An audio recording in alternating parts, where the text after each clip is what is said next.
اولیاء کاملین اور صالحین میں ایک نیک بندہ گزرا ہے، حضرت خواجہ محمد یوسف راجہ حسینی رحمۃ اللہ علیہ۔ یہ خلیفہ ہیں حضرت خواجہ نصیر الدین چراغ دہلوی رحمۃ اللہ علیہ کے۔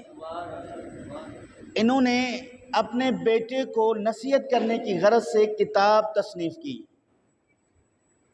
صرف اپنے بیٹے کو سمجھانے کی خاطر اس نے اشعار میں، نظم میں وہ جملے بیان کیے، بعد میں انہیں کتابی شکل دے کر ماضی قریب میں یہ فارسی شعبہ میں درس نظامی میں داخل درس تھا۔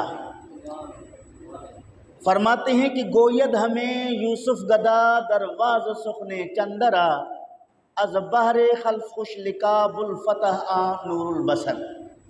فرماتے ہیں کہ یہی کہتا ہے تم سے یوسف، جو ایک بہترین کلمات کے ساتھ واعظ و نصیحت کرنے والا شخص ہے، از بہر خلف خوش لکاب الفتح آ نور البصر، یہ باتیں انہوں نے کی ہے اپنے آنکھوں کے ٹھنڈک، اپنے بعد اپنے جانشین بننے والے بیٹے کے متعلق جس کا کنیت ابو الفتح ہے۔ فرمایا آن رکن دی کز علم خود معمور دارد رکنہا۔ فرماتے ہیں کہ میں اپنے بیٹے کو علم پڑھا کر ایک دین کا اعلیٰ رکن اور ستون بنانا چاہتا ہوں، کہ میرا بیٹا دین کا رکن بن جائے۔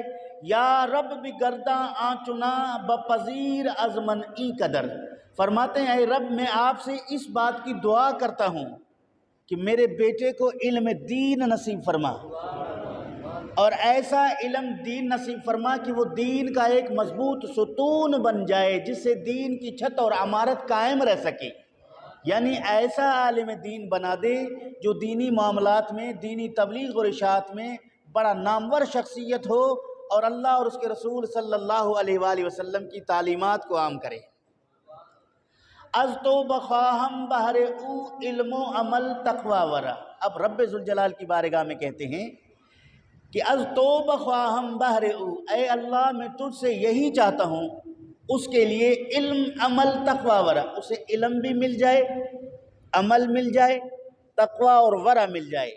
تقوی پرہیزگاری کو کہتے ہیں، ورع دنیا سے بے لوث ہو کر اللہ رب العالمین کی رضا کے خاطر دین کی خدمت کرنے والا بن جائے۔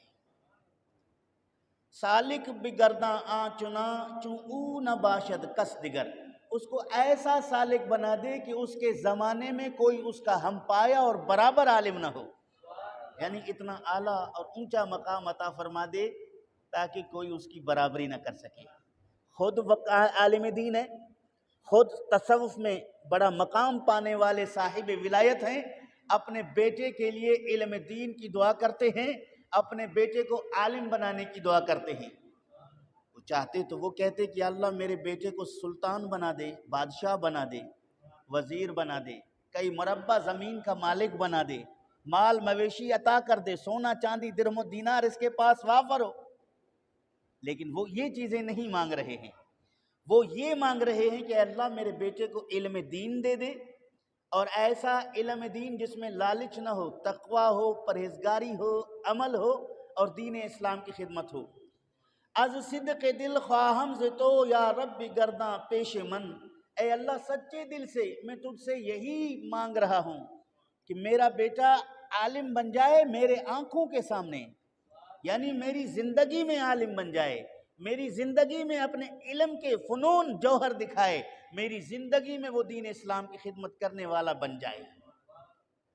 درس بگویت بشنوم بینم جہان پیش در، میرا بیٹا درس حدیث بیان کرے اور میں باپ ہو کر اپنے بیٹے سے درس سنوں۔ کہہ دو سبحان اللہ۔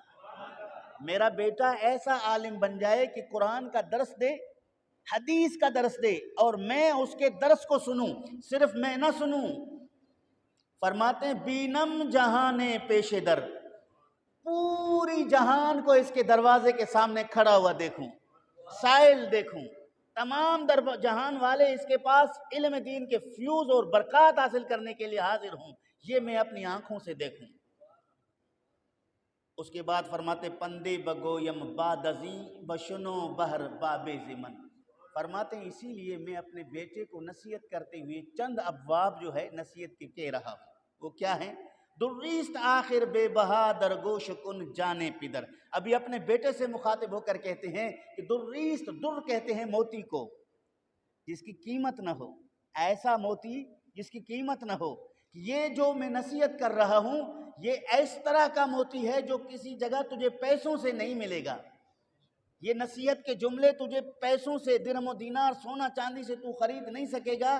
یہ ہیرے ہیں آخر بے بہا درگوش کن جانے پدر. یہ بے بہا ہیرے ہیں اور میری نصیحتوں کو کان سے سن لے، غور اور فکر سے سن لے اے باپ کی جان، جانے پدر.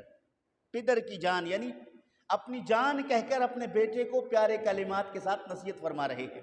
اس سے پتہ چلا کہ باپ اپنے بیٹے کو جب نصیحت کرے تو چھڑکے نہیں، تھپڑ نہ مارے، غصہ نہ کرے، گالی نہ دے، بد کلامی نہ کرے.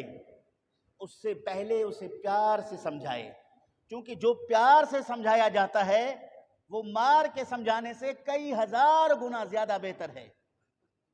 جو پیار سے سمجھے اس کو وہ کبھی ترک نہیں کرتا. جو مار سے سمجھے جب تک مار کا ڈر ہے اس پر عمل کرتا رہے گا، ڈر ختم ہو گیا چھوڑ دے گا. تو پیار سے سمجھانے کی نصیحت قرآن میں، حدیث میں اور بزرگان دین کے اقوال سے ہیں. تحفہ نصائح نام ای کردم زی حق دارم رجا. فرماتے ہیں میں نے اس نصیحت نامے اشعار کا نام تحفہ نصائح کر دیا ہے اور اللہ رب العالمین سے امید رکھتا ہوں کہ اندر نظر پاکاں شود مقبول چون شیر و شکر. یہ جتنے علماء، صلحاء، اولیاء، پاک، نیک لوگ ہیں وہ میری ان نصیحتوں کو قبول کریں جس طرح ان کے سامنے شیر اور شکر محبوب ہے، اسی طرح میرے یہ اشعار ان کے سامنے محبوب ہوں. اس کے بعد کہتے ہیں بیٹا تو ان نصیحتوں کو معمولی نہ سمجھنا کہ میں باپ ہو کے تجھے نصیحت کرتا ہوں. پہلے میں نے کہا کہ یہ ہیرے ہیں، اب میں تجھے سمجھا رہا ہوں کہ رنجے کشیدم مدتے ہم دردہا چو درد سے. یہ تکلیف میں نے مدتوں کاٹی ہے، ایک دن نہیں. تیری بھلائی کی فکر میں نے تکلیف مدتوں کاٹ کے آج میں تجھے کہہ رہا ہوں رنجے کشیدم مدتے ہم دردہا چو درد سے تا من بزادم ای چنی تحفہ منور نام. فرماتے ہیں کہ جس طرح ایک بچے کو پیدا کرنے کے لیے اس کی ماں درد ذے کی تکلیف برداشت کر کے بچے کو جنم دے دیتی ہے، اسی طرح میں نے اس دنیا کے معاملات میں تکلیفیں کاٹ کاٹ کے تیری تربیت کرنے کی فکر کی ہے. میری اس تربیت کرنے کو معمولی نہ سمجھنا. رنجے کشیدم مدتے، بڑی تکلیفیں کاٹی ہیں بیٹا تجھے سمجھانے کے لیے، بڑی تکلیفیں کاٹی ہیں بیٹا تجھے اس مقام پہ پہنچانے کے لیے، بڑی تکلیفیں کاٹی ہیں بیٹا تجھے نامور انسان بنانے کے لیے. اپنے باپ کی ان تکلیفوں کا قدر کرنا. یہ نصیحت میں کہتے ہیں خواجہ یوسف راجہ حسینی رحمت اللہ تعالی علیہ. اس سے پتہ چلا کہ اولیاء کاملین اپنی اولاد کی نصیحت کرتے ہیں، ان کی فکر کرتے ہیں، ان کی بھلائی چاہتے ہیں. میں اور آپ اپنی اولاد کی فکر سے غافل ہیں.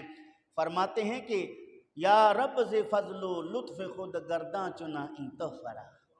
اے رب اپنے فضل و کرم سے اس تحفے کو قبول فرما. جملہ جہاں عاشق شود خوانند ہم شام و سحر. میرے اس تحفہ یعنی تحفہ نصائح پر پورے دنیا کے لوگ عاشق بن جائیں، صبح شام اس کو پڑھیں، اس پر عمل کریں. وہ نصیحت اپنے بیٹے کو کرنے کے بعد کہ اب پھر مجھے اور آپ کو بھی کہتے ہیں گردد چو بالغ کود کے فرزست شناسی حق گرو. فرماتے ہیں کہ جب تیرا بیٹا بالغ ہو جائے، تیرا بچہ بالغ ہو جائے، اس پر فرض ہے کہ وہ اللہ رب العالمین کو پہچانے. یہ کون کرائے گا؟ بچے کو پہچان کون کرائے گا؟ والدین کی ذمہ داری ہے.